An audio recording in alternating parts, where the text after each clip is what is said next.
Hello, everyone. Thank you for tuning in to our college transition series. My name is Thomas Smith with Georgia State University College Advising Corps, and I'd like to give a congratulations to the class of 2020.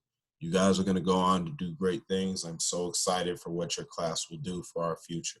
Today, we will be covering Speak for Yourself, navigating your business on a college campus. Our first order of business is going to be introductions. So our first step in giving an introduction is giving our name, giving where we're from, alma mater, and where we work. Alma mater is another way of saying where we went to school. We want to give things that may give people a reason to, interact with us. Maybe they have something in common with us. So this is how it goes. Hello, everyone. My name is Thomas Smith. I'm originally from the Bay Area, Fremont, California. I attended Morehouse College, where I got my degree in sociology, and I'm a college advisor at the best high school in Atlanta Public Schools, the Frederick Douglass High School. So here's the handoff, guys. Graduation represents the responsibilities of your life and your education being shifted over to you. So that means that all the things that somebody else was responsible for, be it a grandparent, be it a parent, be it a teacher or a principal, a lot of those responsibilities are shifted onto you. And so while you get some of those privileges associated with it, you also incur some of that responsibility. And so it's not always the easiest adjustment to make. But luckily, with some of these tips we share with you, you all will be able to have an easier adjustment. So here are some moments to be mindful of as we're upholding more responsibilities. There's going to be a learning curve, and that's okay. Sometimes not everything goes the way we want the first time around. Dust yourself off, keep at your reps, and you'll be okay. You have to be dedicated to being your own personal advocate. What that means is you have to be unafraid and willing to speak up for yourself and the things that you need at all times. And because you speak up, that means your concerns deserve to be heard, but so do everyone else's. It's important for us to remember not to be so self-centered in our desires that everyone else goes without. Being courteous is going to be an important part of how we conduct business in the future. And even with that, not everybody is always courteous. So let's try to be their reminder. Sometimes people forget that there's light in the world. We should try to remind them of that. Administration affairs. Engaging with successful meetings with student services.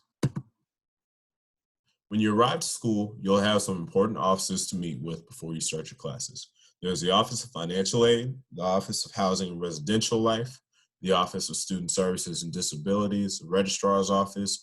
The possibilities are endless. And so, depending on the population of the office, meaning how many people are in there, or the length of time that you're in there, whether it's 2 minutes to 2 hours, and the subject matter, it can be a place where you start to feel disinterested pretty quickly. So to remain focused to ensure you get the job done, here are some tips. Step 1, know exactly why you're here. Unlike Marshawn Lynch, you're not here so that you don't get fined. You're here so that you can get exactly what you need, which is an education. So what you should do is remember, I'm at the financial aid office for this reason. Always remember each place you go has a purpose, and that'll help with your trip once you get there. Step 2, before you even leave, gather all the important information related to your visit and organize it. This is when a folder or a binder comes in handy to make sure that your papers remain neat and clean and straight. That way, when you need to exchange documents with someone, there's a seamless transition and it's clean. Step 3, be patient. Sometimes these visits can take a very long time. It's important to note that being patient is a very important element of this so that you don't seem rude. Step 4, when it's your turn to be addressed, be courteous and succinct. What I mean by succinct is being orderly with your time and your purpose of the meeting. So this isn't necessarily the time that you go in and you talk about the Last Dance documentary that just played the other night or what you had for dinner 3 weeks ago. This is more the time to, hey, I'm here to talk about my papers. This is what I was looking to add on to my financial aid account. That's more of a moment for that. Making sure that while we're in our meetings, we're focusing on the task at hand. And step 5, regardless of the outcome, be sure to thank the professional for their time. Things can be complicated sometimes as much as we don't want them to be, and it's important to thank the people who are fighting on our behalf, even if they won't get it done in one day. It's to be appreciated. One-on-one, interacting with your professors. Professors and instructors have the potential to be your greatest ally in college.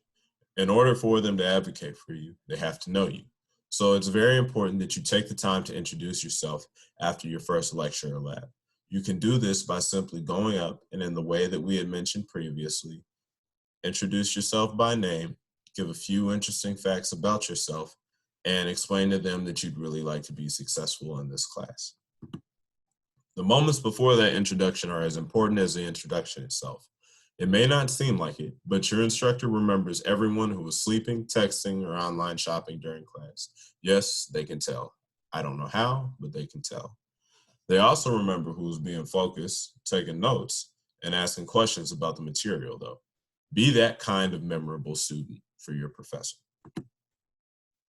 Office hours are a great way to gain more understanding about the class assignments and readings. Be mindful of the appointment that you made. Show up early. That just shows that, I want to make sure that I get this time in, and even if something happens on my way where I might be late, I still have a cushion to make sure that I get there on time. Third, don't come empty-handed. Please bring your questions, your notes, your homework, anything related to the material that you all are covering in class. It's kind of difficult to have a conversation regarding office hours because you really want to see the material that's in front of you so you all can work through it. You should utilize it like a workshop class. And so when I mean that the professor isn't going to do your work for you. You both will be collaborating, and they will be guiding you through the process as you learn it. Office hours are a great way to get ahead in college. More importantly, it's a great way to build trust and rapport with your professors. Lastly, we'll cover the little things. These are some things that seem small at first, but down the road, they will have a great impact on your budding skills as an academic and a professional. First things first, we need to check our emails. Yes, right now. There's probably an email in your email address in your email inbox, I should say, that is pretty important and needs to be dealt with.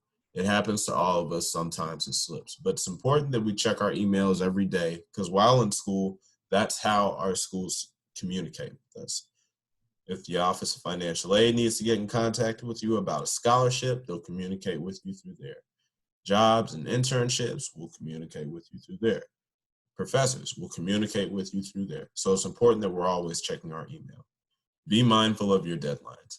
I find it useful to keep track of them in my phone, a personal whiteboard board, or a planner, just so that I know what's up next and what I can schedule to make sure that I get everything done.